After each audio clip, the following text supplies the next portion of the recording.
What's up, what's up, what's up? My name is Bobo. This is a fifth step lecture. I come to bring you a little bit of heat. We're going to keep it real, raw, and recovered. If you enjoy these videos, subscribe. Share them with anybody you think might have a problem with alcoholism and drug addiction, including people who are the loved ones of alcoholics and drug addicts. So what we're doing is we're getting to the fifth step, which starts off on page 72. So if you follow the step 2, the step 3, the 2-part of step 4. Step 4's first part was the resentments. The second part was fear and sex inventory. If you followed those because you've been honest, open, and willing to get spiritually connected and follow the program of spiritual action, then you've written down a lot. So the way I'm going to discuss this thing is going to be not only pointers for a person that's working the fifth step, but also persons who are to hear or receive someone's fifth step. So on page 72, what if you're the sponsor, it should go something like this. Having made our personal inventory, what shall we do about it? We have been trying to get a new attitude, a new relationship with our Creator, and to discover the obstacles in our path. This should be the opening prayer statement. The opening prayer statement should ask God, as we understand Him, to use me in this fifth step to give this person some truths about themselves. We ask God, as we understand Him, to open this person's heart and mind to receive such information. So we'll say that prayer, amen, then we'll get started reading some more. We have admitted certain defects. We have ascertained in a rough way what the trouble is. We have put our fingers on the weak items in our personal inventory. So even after having done the fourth step, the person has only ascertained in a rough way what the trouble is. And they've put their finger on some of the weak items in the personal inventory. Now these are about to be cast out, which requires action on our part, which when completed will mean that we have admitted to God, to ourselves, and to another human being the exact nature of our defects. This brings us to the fifth step in the program of recovery mentioned in the preceding chapters. This is perhaps difficult, especially discussing our defects with another person. We think we have done well enough in admitting these things to ourselves. There is doubt about that. In actual practice, we usually find that solitary self-appraisal insufficient. Many of us thought it necessary to go much further. We will be more reconciled to discussing ourselves with another person when we see good reason why we should do so. The best reason first. If we skip this vital step, we may not overcome drinking and using. Time after time, newcomers have tried to keep to themselves certain facts about their lives. This is a strong point. Everybody's tempted, at least tempted, to withhold saying things that they're ashamed of, that they would be humiliated about, that they're embarrassed about. They would be ashamed to admit certain things that they had done to get their drugs and alcohol, or certain things they had done to try to have their own way, or even admitting certain things that I suffered as a result of being strung out or addicted. A person was going to find it challenging to present that to somebody. Trying to avoid this humbling experience, they have turned to easier methods. Almost invariably, they got drunk and high. Having persevered with the rest of the program, they wondered why they failed. We think the reason is that they never completed their house cleaning. They took inventory all right, but hung on to some of the worst items in stock. They only thought they had lost their egoism and fear. Egoism is pride moving forward, and fear is pride in reverse. They only thought they had humbled themselves. but they had not learned enough of humility, fearlessness, and honesty in the sense we find it necessary until they told someone else all their life story. So right here, when I come into a fifth step, the guy's got his work right. He's proud he's finally got this thing done, right? And he's really ready to jump right into it. If they're willing to take certain actions, if they're ready to work certain steps, then they're ready to go ahead and get it over with. Hell no. This is one of the places where the sponsee, the person who's written this inventory, gets to help you help them. This is one of them places to where the person starting at their childhood gets to tell you their life story so that they can arm me with certain facts about them so that I can put myself in their shoes if the tables was turned.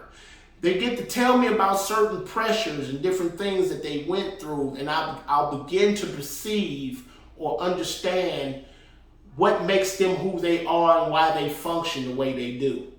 And so what I do is I give a person about an hour, maybe an hour and a half, depending on how old they are and how much life they've lived. I give them a chance to tell me, and I kind of gently direct them to point out certain things. How many siblings do they have? Which role were they? Were they the oldest? Because that's going to show up in the personality. Were they a middle child? That'll show up in the personality. Were they the baby? Or was mom and dad together? What was your relationship with mom? What was your relationship with dad? What was your relationship with your siblings? And I come right on through there and ask them questions about school and social crowds, getting along with the other kids. Did you participate in any athleticism, any athletics, sports? How did you do at school? What were your grades like? You're gathering information about this person's personality and the way they sway one way or the other, right? You would graduate from grade school to middle school to high school. You would ask about first sexual experience, what they thoughts were about that and how that worked out. How did the relationship end, if it ended? Any other kind of sexual encounters. You would ask them things about first job, first car, who bought it, did they pay for it, did they work for it, did they go to the military, what was the record there, college, did they go to college, what was the record there, how did they hang out there, you keep coming back to how they interacted with other people in this life and to begin to paint a picture of a cycle. But you're letting them do the talking, and they're getting comfortable talking to you, sharing with you. And this would also be one of them parts where they would maybe not directly say something that's really been bothering them, but they would maybe allude to a thing that's hard to talk about. And this is where being a real addict and alcoholic who has really no more regrets for the past, no wish to shut the door on it, get the chance to come out. Because this is where I could, armed with certain facts about myself, can generally win the entire confidence of another alcoholic in a matter of a few hours. This is where I would divulge some of the shit that I would have much rather taken to the grave with me. If in fact I perceive that it's one of them kind of situations. You playing it by ear, you've already prayed and asked God to use you. You should be of the faith that God is going to use you to share some things to help this guy be able to open up and get all these things off check. That's what you're there for. So we're trying to give them the opportunity now to cast these things out, right? Now, it's really complicated and hard for a person to open up and tell you certain things. Sometimes they may have been molested as a child. Sometimes they may have raped somebody. Sometimes they may have killed somebody. Sometimes they may have committed some unspeakable crime, something that maybe their religious upbringings. You ask about that too, about their religious leanings, learnings, things like that. You get their story from the horse's mouth so that you can, in prayer, be directed by God to give them feedback in a way that they can receive it. So Page 73. More than most people, the alcoholic leads a double life. He is very much the actor. To the outer world, he presents his stage character. This is the one he likes his fellows to see. He wants to enjoy a certain reputation, but knows in his heart he doesn't deserve it. And again,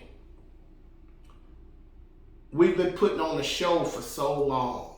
You know, if it's as simple as the times where I haven't used or I had sworn off and quit, the downtime of not taking chemicals and being miserable but not ever letting anybody know that I still wasn't okay.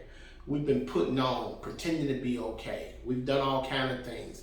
In sexual relationships, we get involved in relationships with females. Sometimes we might even pretend to like their kids or some shit, you know, or, you know, we pretend to be Romeo, gonna sweep them off their feet. But it's not an authentic character. It's not some shit that I'm gonna continue doing my whole life. So I'm a fake motherfucker.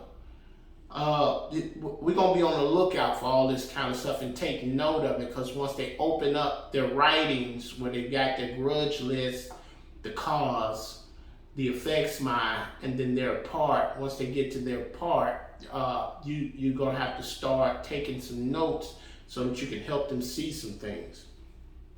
It says, but he knows in his heart that he doesn't deserve it. The inconsistency is made worse by the things he does on his sprees. Coming to his senses, he is revolted at certain episodes he vaguely remembers. These memories are a nightmare. He trembles to think someone might have observed him. As fast as he can, he pushes these memories far inside himself. He hopes they will never see the light of day. He is under constant fear and tension. That makes for more drinking. Psychologists are inclined to agree with us. We have spent thousands of dollars for examinations. We know but few instances where we have given these doctors a fair break. We have seldom told them the whole truth, nor have we followed their advice. Unwilling to be honest with these sympathetic men, we were honest with no one else. Small wonder many in the medical profession have a low opinion of alcoholics and their chance for recovery. And so, remember, armed with certain facts about myself, I can generally win the entire confidence of another alcoholic. You know, let me drift away from this for a second and give you a little bit of history. So when the big book was written, a lot of people got recovered by hearing about the success rate of alcoholics and hearing about this literature. They sent in $3, received the big book, and out of desperation to send $3 to get a book in the late 30s and early 40s, as much as that money was worth, it's pretty drastic of a statement. To get the book and to see what's been going on with you, we hope these pages prove so convincing that no further authentication be necessary. To see myself in this literature as having the same problem as these men have, I will also be able to entertain the thought that I could have the same solution that these men have.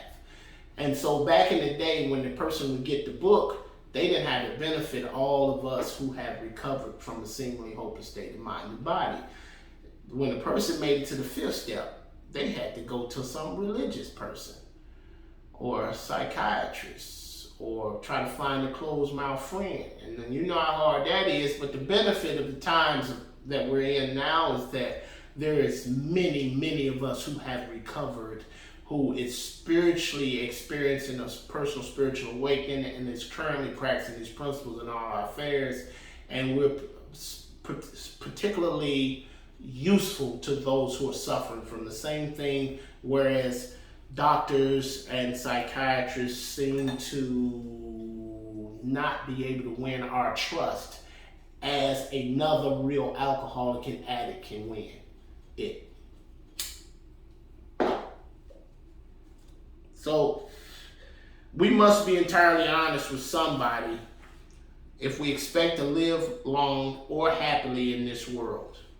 Rightly and naturally, we think well before we choose the person or persons with whom to take this intimate and confidential step. Those of us belonging to a religious denomination which requires confession must, and of course, will want to go to the properly appointed authorities whose duty it is to receive it. Though we have no religious connection, we may still do well to talk with someone ordained by an established religion. We often find such a person quick to see and understand our problem. Of course, we sometimes encounter people who do not understand alcoholics.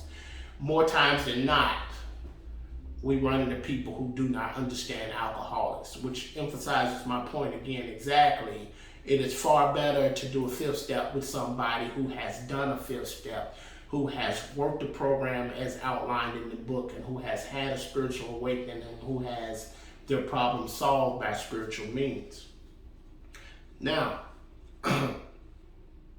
if we cannot or would rather not do this, we search our acquaintances for a closed-mouth, understanding friend. Perhaps our doctor or psychologist will be the person. It may be one of our own family, but we cannot disclose anything to our wives or parents which will hurt them and make them unhappy. We have no right to save our own skins at another person's expense. Such parts of our stories we tell to someone who will understand yet be unaffected. The rule is we must be hard on ourselves, but always considerate of others. Notwithstanding the great necessity for discussing ourselves with someone, it may be one is so situated that there is no suitable person available. That's a motherfucking lie nowadays. There's always somebody available because there's always recovered addicts and alcoholics in every city and town who are the real deal, who really have the solution, who really have an understanding ear. Do not take that part as wiggle room to evade or postpone or procrastinate in getting this shit off your chest. We say this because we are very anxious that we talk to the right person. It is important that he is able to keep a confidence, that he fully understand and approve of what we are driving at, that he will not try to change our plan, but we must not use this as a mere excuse to postpone. There it is again. When we decide who is to hear our story, we waste no time. We have written an inventory and we are prepared for a long talk. We explain to our partner what we are about to do and why we have to do it. He should realize that we are engaged upon a life and death errand. Most people approaching this way will be glad to help. They will be honored by our confidence. So we pocket our pride and go to it, illuminating every twist of character, every dark cranny of the past. Okay, so stop right there. So, sponsors.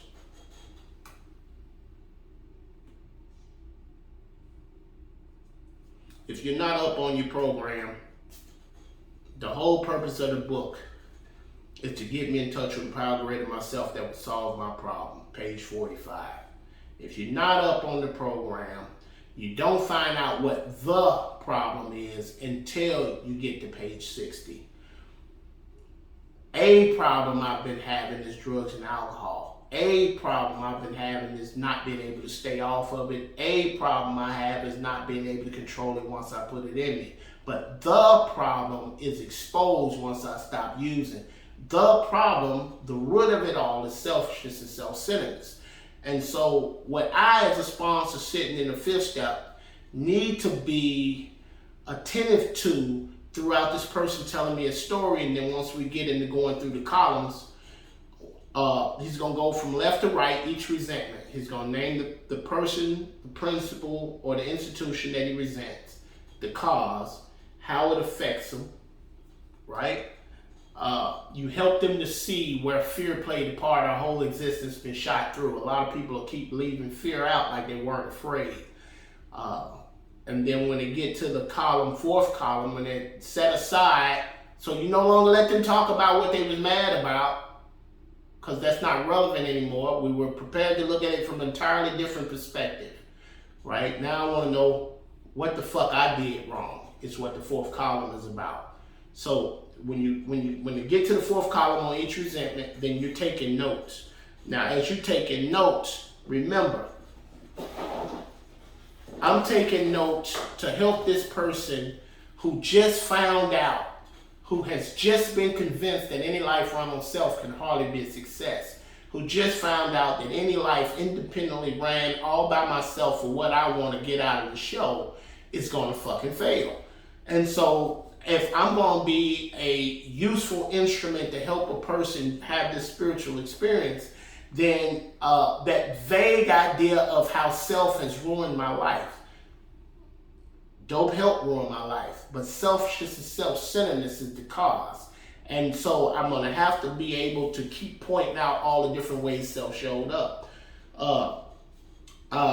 When you see character traits, when in the fourth column, or as they tell the resentment, or referring back to when they was telling you about this story in their life, the propensity to run on self-propulsion, the propensity or the gravitation towards trying to control and run the whole show. Those fake virtues, being kind, considerate, nice, self-sacrificing, modest, still trying to get their own way. You want to take note of those, because you're going to be trying to show him how he really shows up in each resentment. The continued efforts to run the show. Things don't come off very well. He thinks that he's somewhat to blame, but he sees that the others are more to blame. He decides to exert himself more. You want to take note of those, because those are all expressions of self trying to play God. Destinational happiness. The delusion that they're going to be able to, by their own efforts and energies, rest, satisfaction, and happiness out of life if they manage well. You want to be able to bring these things back to them, because they only know in a vague way. They've put their finger on some of the weaker items, and now these need to be cast out. But full conviction for how I've shown up, how I've lived my life on self-will, expecting to be successful, has to be brought back to my attention during this fifth step. We're going to take account and take note of how often they complain, manipulate, how strongly opinionated they are, how unreceptive they are, closed-minded. Some people are emotional hostage takers. Some people are perverted and loose, licentious, lascivious, sexually unrestrained. Some people are fearful, and their way of expressing it quite often is anger, rage, tumults, throwing fits.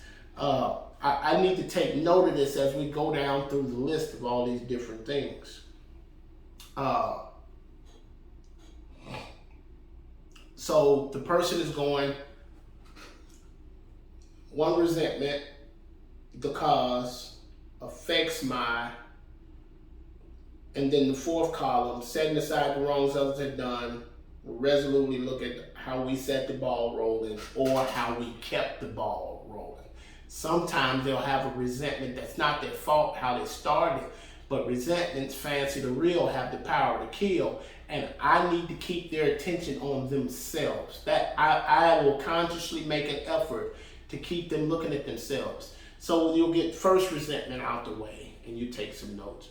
Then you'll go into the second resentment. You won't get 4 or 5 resentments in the fourth column before you start seeing a pattern. You start seeing how they continuously show up the exact same way, doing the exact same thing, either fueled by fear, resentments, bitterness, jealousies, self-will run riot, self-propulsion, fake virtues, manipulation, lying, deceit, and on and on and on.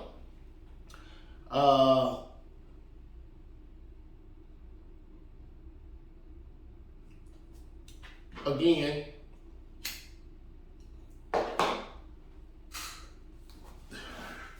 so we pocket our pride and go to it, illuminating every twisted character, every dark cranny of the past. Once we've taken this step, withholding nothing, we are delighted. We can look the world in the eye. You can look the world in the eye if you've really relinquished it in this fifth step. If you really let it all out, if you've really challenged that fear. Remember, the person that's withholding something have not learned enough of humility, fearlessness, and honesty in the sense we find it necessary until they told someone else all their life story. So this is an opportunity to get it all out in the open, and then having done that, we're delighted. We can look the world in the eye. We can be alone at perfect peace. Our fears fall from us. We begin to feel the nearness of our Creator. We may have had certain spiritual beliefs, but now we begin to have a spiritual experience.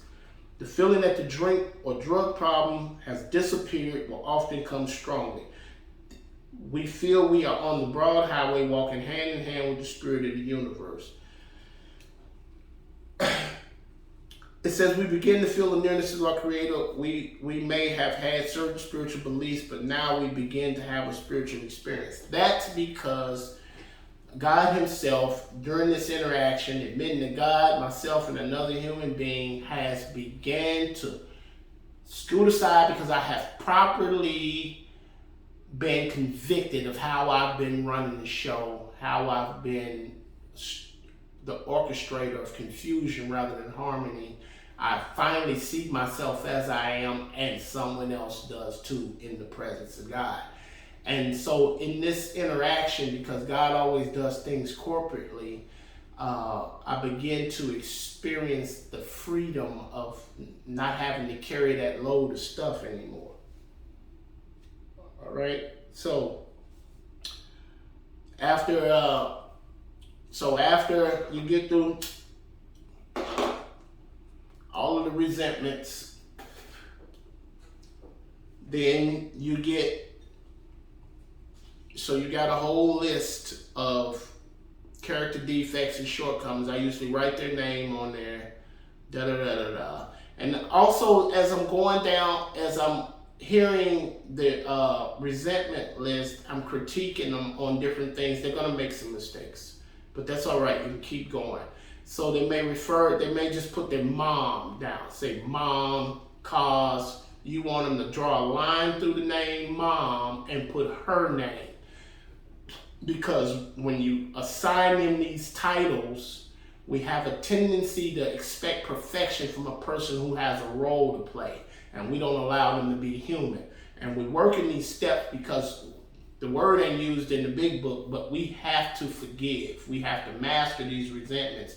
We have to let people off the hook. We have to see that they are perhaps spiritually sick as we are, equally, and we have to let them off the hook.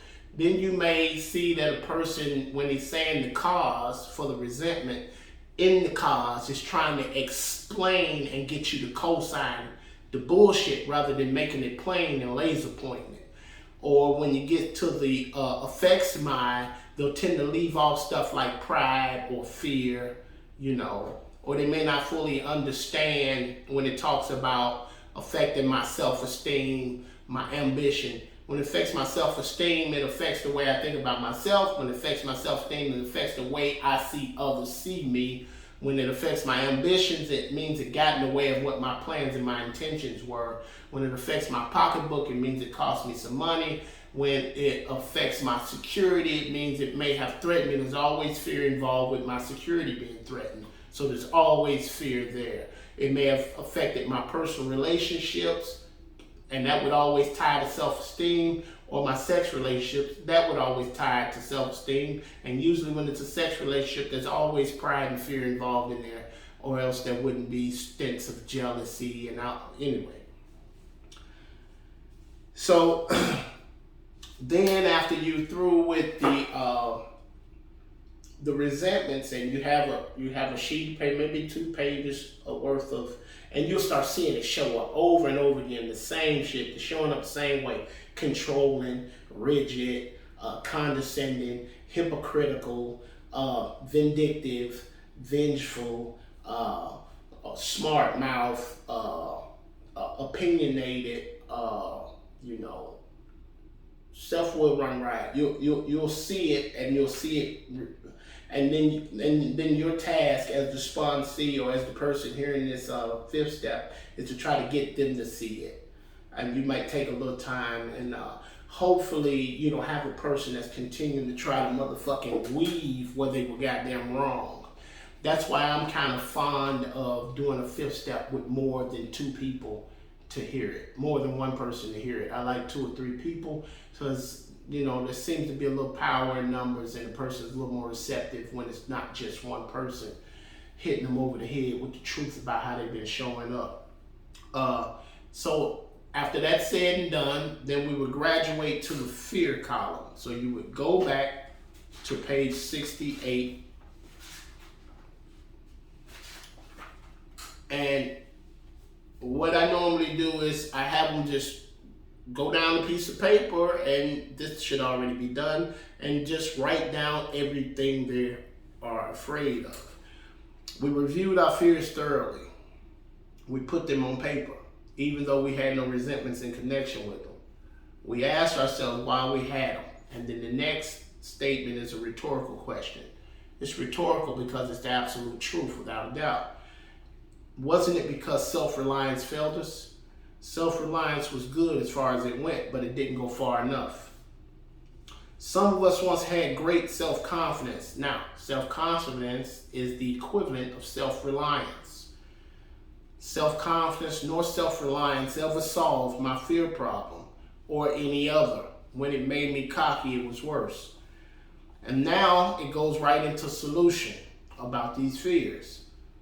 So if you can help a person see that the reason they have that fear is because their heart knows the truth about themselves and their reliance upon self being insufficient, and yet their brain refuses to depend and rely on God, but still continue to try to require from me, whose heart knows the truth that I can't, to do the very thing that I know I can't do, it creates fear. I stay in this loop.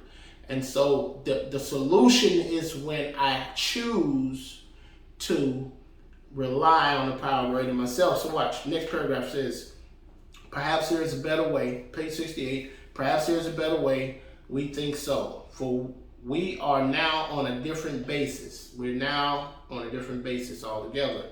We're no longer on the basis of self-reliance. We're no longer on the basis of self-confidence. We're now on the basis of something spiritual.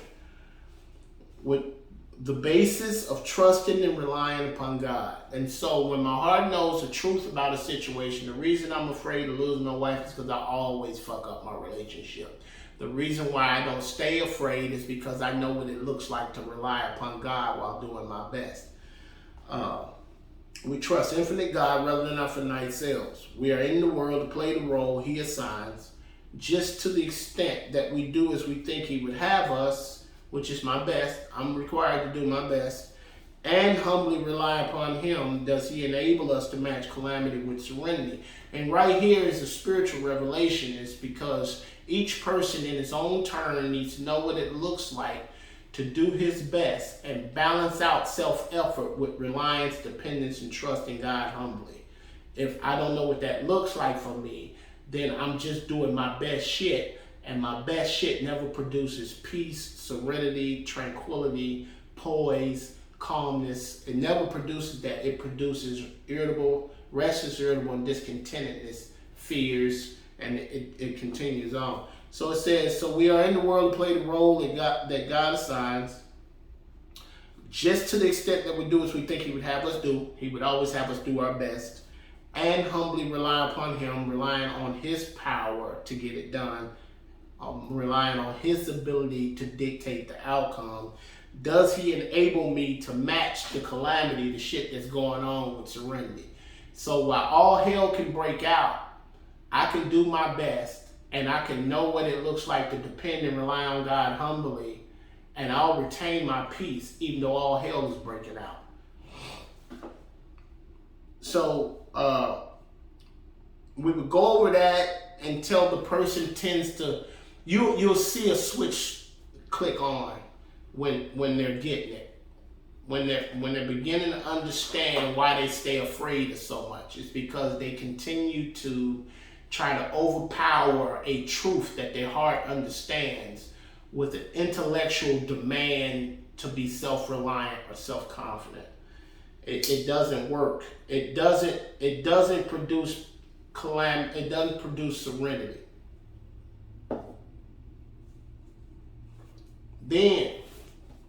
Then we go to the sex inventory. So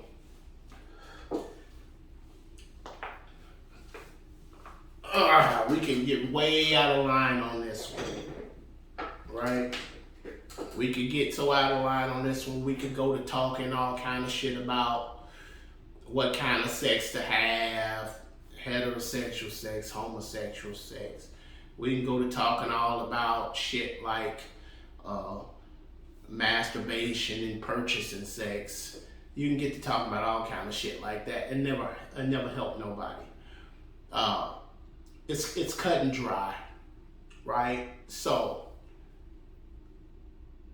I had issues with purchasing sex, right? I had issues with being a trick, Big John, a big old John, and it was never okay with my conscience. I've always known God, as I understood him, to require that I be sexually disciplined and restrained. And it was never okay to take advantage of somebody who was sick enough, who suffered from low self-esteem enough to sell themselves for a few dollars. I would never in my conscience okay with being like that. So that was an easy one to say for my future sane and sound sex relations. That's unacceptable. Part of my sane and sound was going to be no loose sexual behaviors, no sexually unrestrained behaviors, no purchasing, no sex. Cool. That was an easy one for me. The person that you're hearing the fifth step from may not see it like that, but you want to ask questions about what's okay with their conscience and what isn't, because we need the person to establish or receive ideas about how God would have them be in their future sex relations. So then we will go to taking a look at all of these sex relations. These will be actual relationships where I'm yours, you're mine type relationships where we are supposed to be a thing, and we want to take a look at that. It says, now about sex, many of us need an overhauling there, but above all, we try to be sensible on this question. It's so easy to get way off track. Here we find human opinions run into extremes, absurd extremes perhaps. One set of voices cry that sex is the lust of our lower nature, a base necessity of procreation. Then we have the voices who cry for sex and more sex, who bewail the institution of marriage, who think that most of the troubles of the races are traceable to sex causes.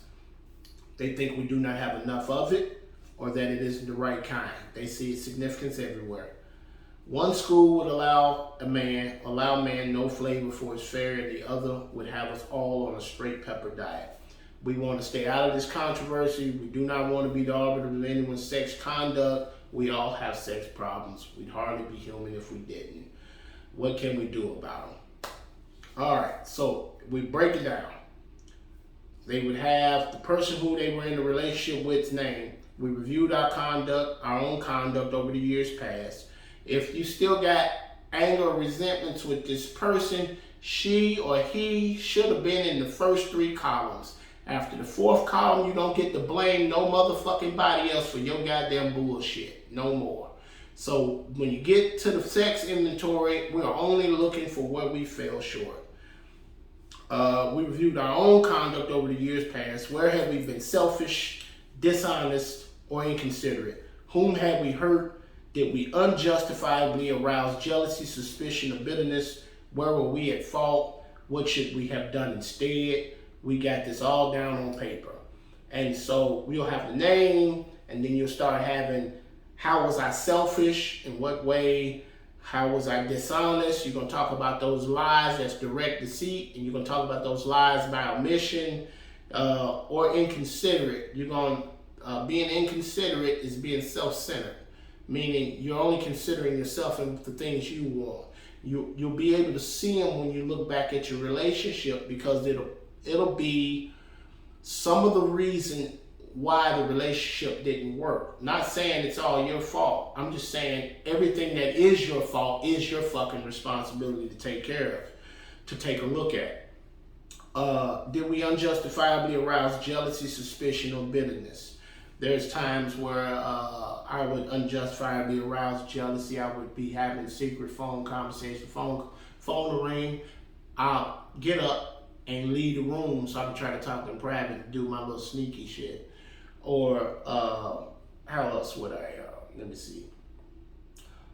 Suspicions, the times where you would get caught And so you would always create an atmosphere of suspecting you, right? Or I would always create an atmosphere where I was not to be trusted. Or bitterness. Sometimes I'd be caught red-handed and I'll flip it. Make it sound like it's their fault that I was doing such and such and such. It says, where were we at fault? And there's the best question of them all. What should we have done instead? This is one of the places where I get to use my imagination constructively to try to imagine along the path of this relationship what the corrective measures would have been to make that relationship work if it was all up to me. It's never all up to one person. It's never one person's fault. It's just nothing can be done to help me come up with a sane and sound by looking at their shortcomings. So from now on, I'm trying to come up with an idea for my future sex relations as to what I'm going to bring to the table for my next sexual relationship, where I'll no longer be the problem in the household. We got this all down on paper and we looked at it. In this way, we tried to shape a sane and sound idea for our future sex life. So every time I ask myself, what should I have done instead? Where was I at fault and what should I have done instead? I'll come down with some little notation that would be a part of my future sane and sound. In this way, we try to shape our sane and sound ideas for our future sex life. We subjected each relation to this test. Was it selfish or not? We asked God to mold our ideas and help us to live up to them. We remembered always that our sex powers were God-given, therefore good, neither to be used lightly or selfishly, nor to be despised or loathed. Whatever our idea turns out to be, we must be willing to grow toward it. We must be willing to make amends where we have done harm, provided that we do not bring about still more harm in doing. In other words, we treat sex as we would any other problem. In meditation, we ask God what we should do about each specific matter. The right answer will come if we want it. God alone can judge our sex situation. Counsel with persons is often desirable, but we let God be the final judge. We let God be the final judge. So I'm not going to sit here and tell you about what kind of sex to have, how often to have it, with who to have it with. But I will tell you that you need to know what it is that's okay between you and your Creator. Because if you are made aware of a behavior that God is not okay with and you continue to practice it, it automatically breaks your communion with God. Not necessarily if it's an accident and you're sorry for it, but if you're not sorry for it and you continue to hurt people. It says, suppose we fall short of the chosen ideal and stumble. Does this mean we're going to get drunk? Some people tell us so. But this is only a half-truth. It depends on us and our motives. If we are sorry for what we have done and have the honest desire to let God take us to better things, we believe we will be forgiven and will have learned our lesson. If we are not sorry and our conduct continues to harm others, we are quite sure to drink. We are not theorizing. These are facts out of our experience. To sum it up about sex, we earnestly pray for the right ideals, for guidance in each questionable situation, for sanity, and for the strength to do the right thing. If sex is very troublesome, we throw ourselves the hard into helping others. We think of their need and work for them. This takes us out of ourselves. It quiets the imperious urge. When to yield would mean heartache. Okay, so another method of coming up with some future sane and sound sex relations, my brother that works up there at the recovery center, he always brings up whether or not the guy has daughters or those special women in your life, sister, aunt, mother, and what kind of man would you want them with? Or if it's a woman, you would ask about the special men in their life, their sons, their brothers, their father, if they're not still with their mom. What type of woman would you want them to be with? Then you need to be that kind of woman. Then you need to be that kind of man. And so that's a very good point. You wouldn't want, if you're a man, you wouldn't want some man abusing your mom or beating your sister up or, controlling and throwing orders around and barking at your daughter. Then you need to be the kind of man that you're asking to be acquainted with your loved one. Another thought is sometimes you're still in a relationship that's been very badly damaged.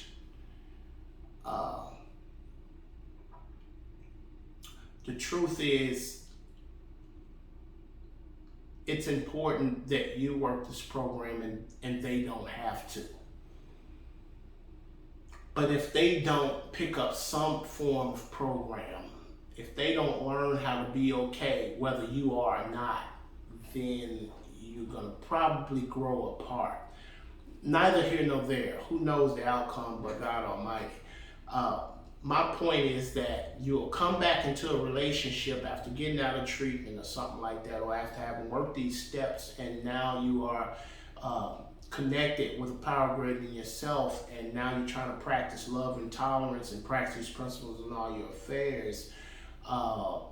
You have to put some corrective measures to work right in their own household, and it won't be easy because that person is still sick from an infection you passed to them. Some relationships heal up. I thank God mine did. I am very, very happily married now.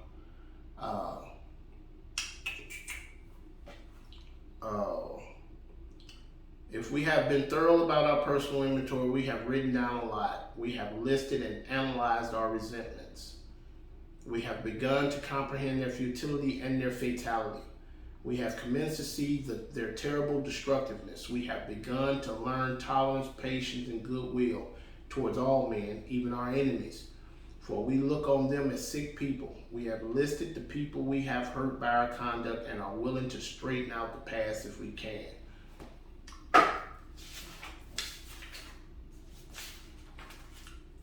So after the fifth step is done, you would hand them your paper with all your character defects, right? Maybe you would close in the prayer. Maybe you would thank them for entrusting you with their confidence, for playing a major part in keeping you sober. There'll be things that they share that teach you more about yourself and more about your own personal need for your Creator. I would always thank them for letting me participate and be a part of that experience. And so then you would give them that paper with them character defects, and then you would give them this assignment. Page 75. Returning home, we find a place where we can be quiet for an hour, carefully reviewing what we have done. We thank God from the bottom of our heart that we know Him better. Taking this book down from our shelf, we turn to the page which contains 12 steps. Carefully reading the first 5 proposals, we ask if we have omitted anything, for we are building an ark through which we shall walk a free man at last. Is our work solid so far? Are the stones properly in place? Have we skimped on the cement put into the foundation? Have we tried to make mortar out of sand? So, when the person goes back, you let them know this. You should know this. If you've done the 4th step, you've presented your 4th step, you had this long conversation, you told your story, you went through all your resentments, you went through your fear inventory, you went through your sex inventory. Okay? They've been through different breaks in this 5th step encounter. They've shared different things of how you've been showing up. So right now you might be a little offended because, well, you know, it's quite shocking to hear some of the shit that I couldn't even see myself performing as a routine. And so, but you're going to go back to a place to meditate for that hour and consider the first 5 proposals. So I would start back at 1. When I honestly wanted to, I found I couldn't give it up entirely, or if when drinking and using, I had very little control over the amount I take. I am in a cycle of addiction. I'm a real alcoholic. Me just stopping only means that I'm restless, irritable, and discontent.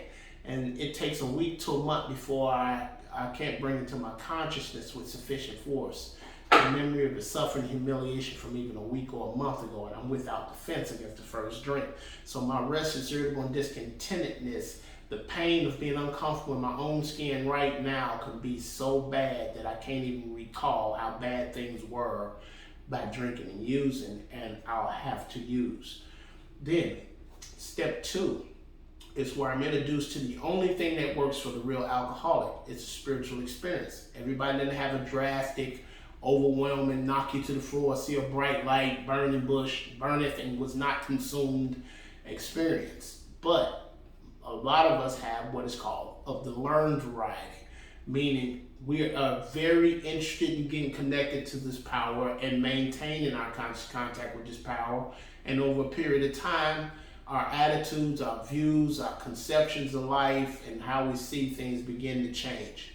That's enough to continue making progress. So step 3, this is where it all started, is where I finally get introduced to what the problem is: selfishness, self-centeredness. See, the alcoholic is the prime example of self-will run riot, though he usually doesn't think so. Above everything else, the alcoholic must be rid of this selfishness or it kills us. God makes that possible. And there seems no way of entirely getting rid of self without his aid. And so in my being made aware of what the problem is, I am aware of any life run on self hardly being a success. And so I launch out on a course of rigorous action to face and be rid of the things that's been blocking me. That is my 4th step. And in the 4th step, if I had left during this hour of meditation, I realized that I've left something out, I'd go ahead and write it down. And then I'll call my sponsor or I'll get back with him again as soon as possible to finish. Or if I realize that sometimes you just don't remember. We stay so fucked up that our memory comes back in pieces sometimes. So, if something comes back, you was as fearless, as thorough as you could be, but now you're more thorough because now you remember more. So now you handle it as it comes. And, if you're honest, open, and willing, fierce, and thorough from the very start, then I don't see anything holding you back from this point. Unless, of course, you've believed your own lie and found it unnecessary to tell someone else all your life story. But as soon as you have, with a clean conscience, said you have given your all, if we can answer, page 76, if we can answer to our satisfaction, we then look at step 6. And that may very well be the next video. This has been Real Raw Recovered. Holla at your boy. Leave a comment, hit like, subscribe, pass it around. Let's do this damn thing. Love y'all. Peace.